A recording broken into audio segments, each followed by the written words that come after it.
નમસ્કાર મિત્રો, સ્વાગત છે આપનું પિજન વેબ ચેનલમાં। તો આજે આપણે વાત કરીશું વડોદરામાં આવેલા કંઈક ફરવાલાયક સ્થળો વિશે। જે રીતે આપણે જોઈ શકીએ છીએ કે વડોદરામાં તો આમ તો ઘણા બધા ગાર્ડન છે, પણ ગોત્રી વિસ્તાર એટલે કે ન્યૂ અલકાપુરીમાં એક પણ ગાર્ડન હતું નહીં, જે દિવસો હવે નથી। અત્યારે મહાનગરપાલિકા દ્વારા એક સરસ ગાર્ડનનું નિર્માણ કરવામાં આવ્યું છે, જેની મુલાકાતે ચલો હું તમને લઈ જાઉં। તો બન્યા રહેજો વિડીયો સાથે।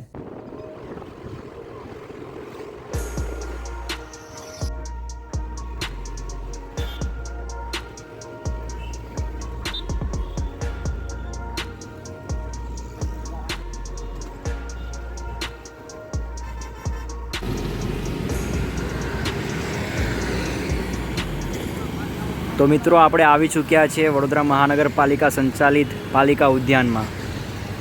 તો કંઈક આ રીતનો છે એન્ટ્રી ગેટ, આપ જોઈ શકો છો। આ ગાર્ડનનો પ્રવેશ દ્વાર છે। એન્ટ્રી થતાં જ આપ જોઈ શકો છો કેટલું સુંદર છે।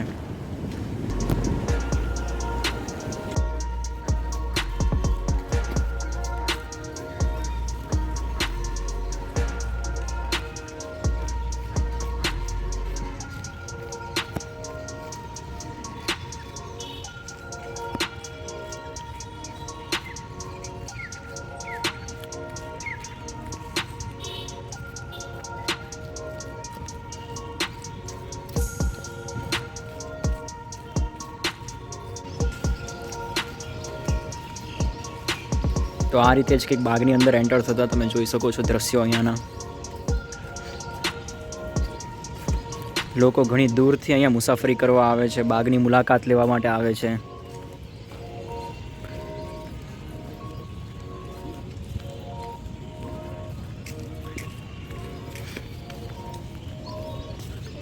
આ બગીચો વડોદરા મહાનગરપાલિકા દ્વારા બનાવવામાં આવ્યો છે।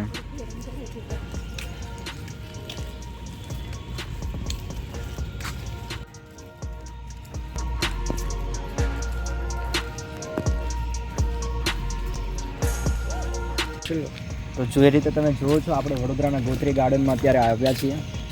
તમે આજુબાજુ જોઈ શકો છો કેટલી હરિયાળી છે, અને મોટી માત્રામાં લોકો અહીંયા સાંજના સમયે પોતાનો સમય પસાર કરવા માટે આવતા હોય છે। જમણી સાઈડ તમે જો જુઓ તો ત્યાં મંદિરો પણ ઘણા બધા છે આ ગાર્ડનમાં। અહીંયા ફાઉન્ટેન પણ છે, જે રાતના સમયે ચાલુ કરવામાં આવે છે। તો આગળ હું તમને એ પણ બતાવીશ, તો જોતા રહો પિજન વેબ ચેનલ।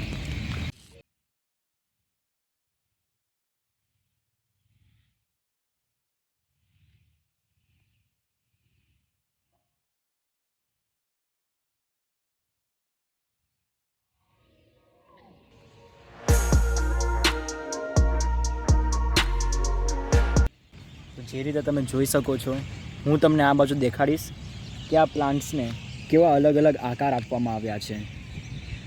થોડા નજીક જઈને પણ આપણે આ વસ્તુને નિહાળીએ।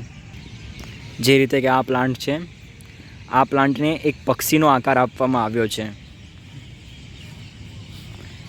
જ્યારે બીજાને જોઈએ તો બીજું પણ એકદમ અલગ જ આકાર બતાવે છે। તે રીતે અહીંયા એવા અનેક પ્રકારના પ્લાન્ટ્સ આપેલા છે।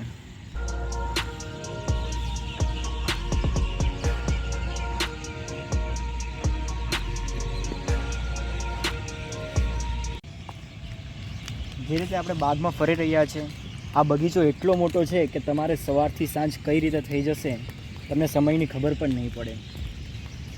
હજી આપણે બગીચાનો અડધો ભાગ પણ પૂર્ણ નથી કર્યો, અને આપણે આગળ જ વધતા જઈએ છીએ। તો જે રીતે મેં તમને જણાવ્યું, આ એ જગ્યા છે જ્યાં રાત દરમિયાન ફાઉન્ટેન શરૂ કરવામાં આવે છે।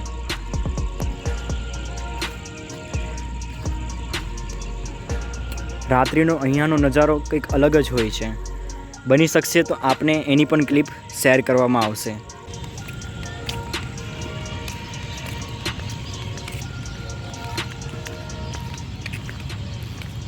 તમે જોઈ શકો છો, આ એક પ્રકારનું બ્રિજ ટાઈપનું આપેલું છે, જેથી આપણે અહીંયાથી ત્યાં ક્રોસ કરીને જઈ શકીએ।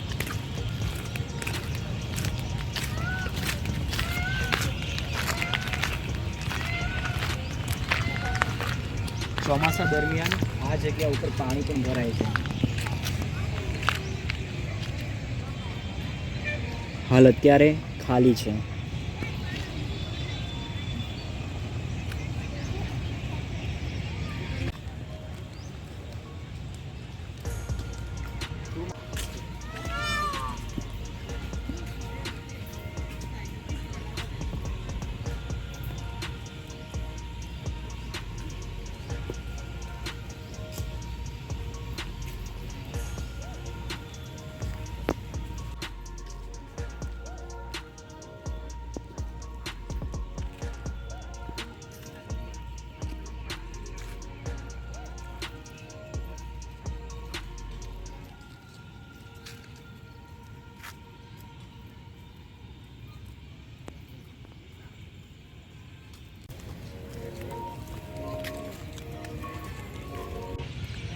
તો દર્શક મિત્રો, જેમ જેમ રાત થઈ રહી છે તેમ તેમ ગાર્ડનનો ઉઠાવ વધતો જઈ રહ્યો છે.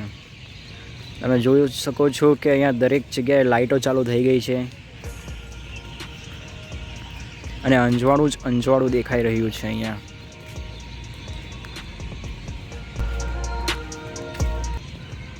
હાલ હું અને મારો ભાઈ બંને ગાર્ડનમાં ફરી રહ્યા છીએ.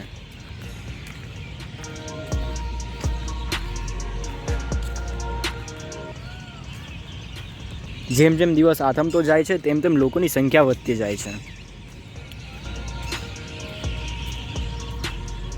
એટલે કે સાંજના સમયે લોકો પોતાના વ્યવસાયથી ઘરે આવીને પોતાનું માઇન્ડ ફ્રેશ કરવા માટે અહીંયા આવતા હોય છે.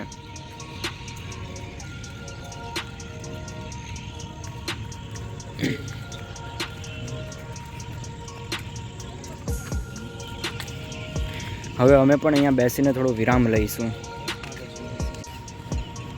અહીં આ ગાર્ડનમાં ઘણા મંદિરો આવેલા છે, તે પૈકીનું આ એક મંદિર છે. મંદિરમાં તમે જોઈ શકો છો ભગવાન વિષ્ણુ આપણે દેખાઈ રહ્યા છે.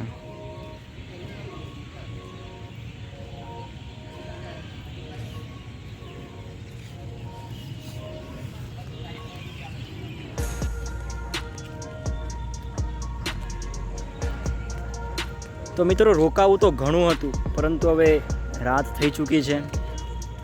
તમે જોઈ શકો છો આમ અંધારું ઘણું થઈ ચૂક્યું છે. તો હવે ઘરે જવું પડશે.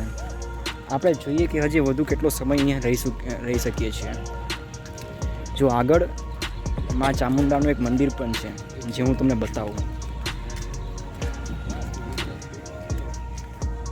આ જે મંદિર તમે જોઈ રહ્યા છો તે ચામુંડા માનું મંદિર છે. આપણે એ મંદિરને જોઈએ.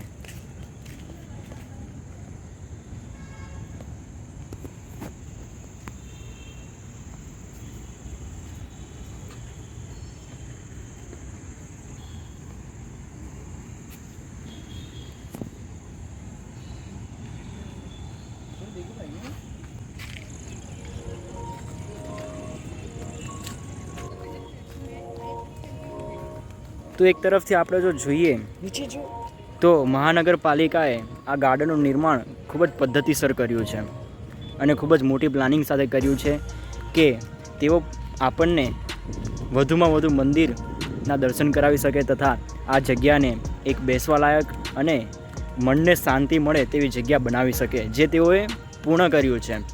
ખરેખર આપ જો આ ગાર્ડનને જુઓ તો ઘણું મોટું છે. હું અહીંયાથી દ્રશ્યો પણ બતાવું છું બીજા. હજી આપણે આગળ જઈએ તો આ તો એનો 10% ભાગ છે ગાર્ડનનો.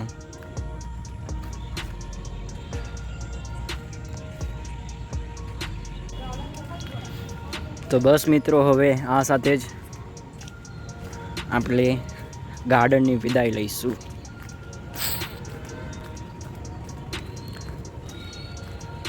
સામે જે હોટલ દેખાઈ રહી છે તેનું નામ તારાસન છે,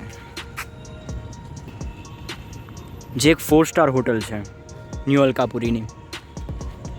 તો બસ આ જ રીતે એકવાર ફરીથી મુલાકાત લઈશું આપણે ગોત્રી ગાર્ડનની વડોદરાના. ફરીને ખૂબ જ સારું લાગ્યું મને. મન પણ હળવું થઈ ગયું છે મારું. આપણે આવી ગયા છે ગોત્રી ગાર્ડનની પાર્કિંગમાં, જ્યાં લોકો પોતાની ગાડી તથા 2 વ્હીલર પાર્ક કરે છે, 4 વ્હીલર તથા 2 વ્હીલર. એકવાર ત્યાં પણ આપણે નજર મારી લઈએ.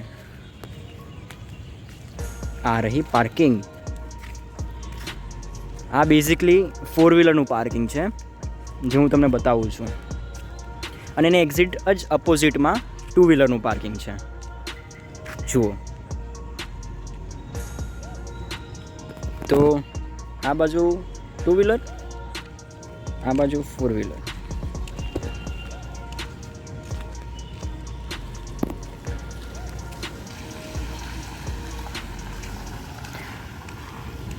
આ 2 વ્હીલર પાર્કિંગ છે.